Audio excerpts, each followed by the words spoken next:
ഞങ്ങളുടെ കുഞ്ഞിൻ്റെ ഫസ്റ്റ് ബർത്ത്ഡേൻ്റെ ഒരു വീഡിയോ ആണ് കേട്ടോ. ഫസ്റ്റ് ബർത്ത്ഡേ പറഞ്ഞാൽ ഞങ്ങൾ വിചാരിച്ച പോലെ ഒന്നും ഞങ്ങൾക്ക് ബർത്ത്ഡേ അങ്ങോട്ട് സാറ്റിസ്ഫൈഡ് ആയില്ല. കാരണം എനിക്ക് പനിയായിരുന്നു, ശ്രീകുട്ടിക്ക് പനിയായിരുന്നു, വീട്ടിലെ അമ്മമ്മയ്ക്ക് പനിയാണ്, എല്ലാവർക്കും പനിയാണ്. ഇവൾക്കും ചെറിയൊരു ഏനക്കേട് തുടങ്ങിയിട്ടുണ്ടായിരുന്നു കേട്ടോ. ബർത്ത്ഡേ കഴിഞ്ഞിട്ട് ഒരാഴ്ച ആയിട്ടുണ്ട്. പക്ഷെ ഞങ്ങൾക്ക് ഇപ്പോഴാണ് എനിക്ക് വീഡിയോ എഡിറ്റ് ചെയ്ത് പോസ്റ്റ് ചെയ്യാൻ പറ്റിയത്. കാരണം എനിക്ക് തീരെ വയ്യാണ്ട് ഞാൻ കിടക്കുമായിരുന്നു. അപ്പോൾ മോളെക്കുറിച്ച് പറയാനാണെങ്കിൽ ഞാൻ ഒട്ടും പ്രതീക്ഷിക്കാത്ത സമയത്ത് ഒട്ടും ഇപ്പോൾ ക്യാരിയിങ് ആവണമെന്നോ അല്ലെങ്കിൽ രണ്ടാമതൊരു ഇത് നോക്കണമെന്നൊന്നും വിചാരിക്കാത്ത സമയത്താണ് ഞാൻ എനിക്ക് പോസിറ്റീവ് ആയിട്ടുണ്ടായിരുന്നു കേട്ടോ. അപ്പോൾ എനിക്കത് സത്യം പറഞ്ഞാൽ എനിക്കത് സങ്കടമാണ് ആയത്. കാരണം ഞാൻ വർക്കിന് കയറിയിരുന്ന നമ്മൾ അവിടെയൊക്കെ സെറ്റായ ഒരു സമയമായിരുന്നു.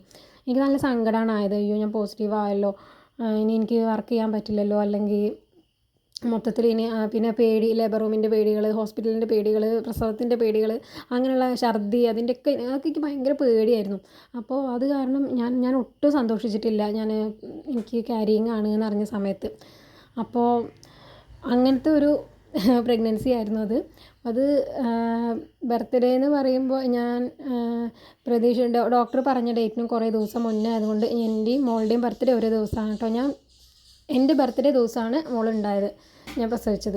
അന്ന് എനിക്ക് കഴിഞ്ഞ വർഷം എനിക്ക് പനിയായിരുന്നു, ഈ വർഷം എനിക്ക് പനിയാണ്. പനിയായിട്ട് അങ്ങനെ ഹോസ്പിറ്റലിൽ അഡ്മിറ്റ് ആയതാണ്. അപ്പോൾ എനിക്ക് പെട്ടെന്നാണ് ഡെലിവറിയുടെ മുന്നേ തന്നെ ബ്രസ്റ്റിൽ പാല് വന്ന് നിറഞ്ഞിട്ട് അതിൻ്റെ വേദന ഉണ്ടായിരുന്നു, നീരിൻ്റെ വേദന, കാലൊക്കെ നീര് വന്ന വേദന ഉണ്ടായിരുന്നു.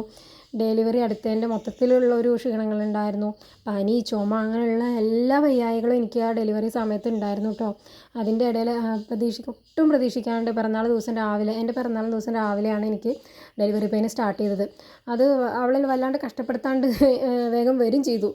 അപ്പോൾ അങ്ങനെയൊക്കെയുള്ള അപ്പോൾ അന്ന് ഞങ്ങളെ ഒരുപാട് സന്തോഷിച്ചു. രണ്ടുപേരുടെയും പിറന്നാൾ ഒരു ദിവസമാണ്, നമുക്കത് നല്ല രീതിക്ക് തന്നെ ആഘോഷിക്കണം എന്നൊക്കെ വിചാരിച്ചു. പക്ഷെ ഒന്നും പറ്റിയില്ല. എല്ലാവരും പനിയായിട്ട് നമ്മൾ പിറന്നാൾ ആഘോഷിക്കാൻ പറ്റുന്ന ഒരു മാനസികാവസ്ഥയിലായിരുന്നില്ല.